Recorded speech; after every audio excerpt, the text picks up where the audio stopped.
Good morning, students. I am Jyoti Bora, your English teacher. So, today let's revise the poem Dust of Snow. Dust of Snow is a small poem written by Robert Frost. So, let's start reading. The way a crow shook down on me the dust of snow from a hemlock tree. Firstly, we will discuss word meaning. Hemlock tree. Hemlock means a poisonous plant with white flowers.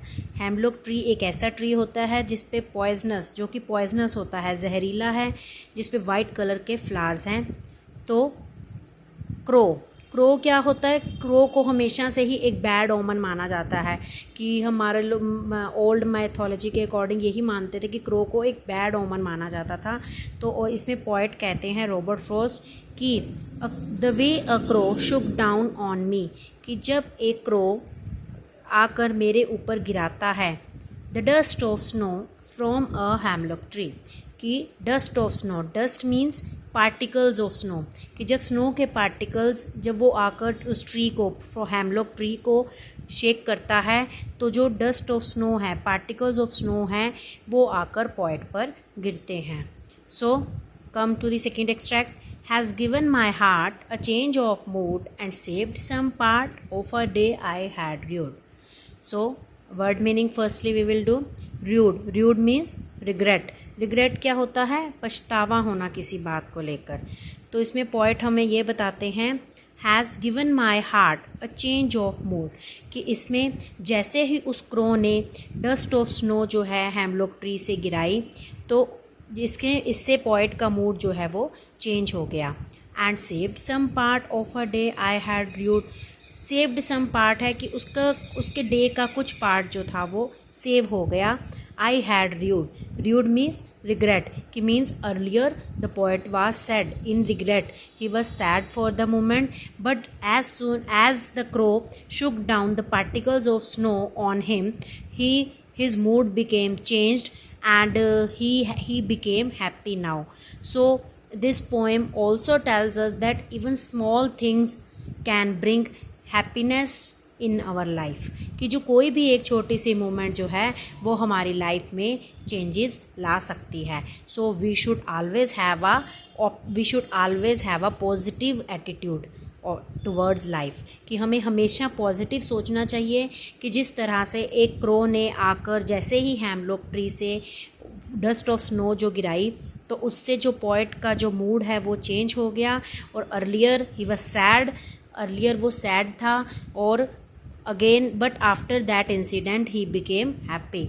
So this poem tells us that even a small incident can bring a change in our life. So students, I hope this poem is clear to you, and now we will discuss the literary devices used in this poem. See the literary devices in Dust of Snow. It is a small poem. First literary device is enjambment. Enjambment क्या होती है?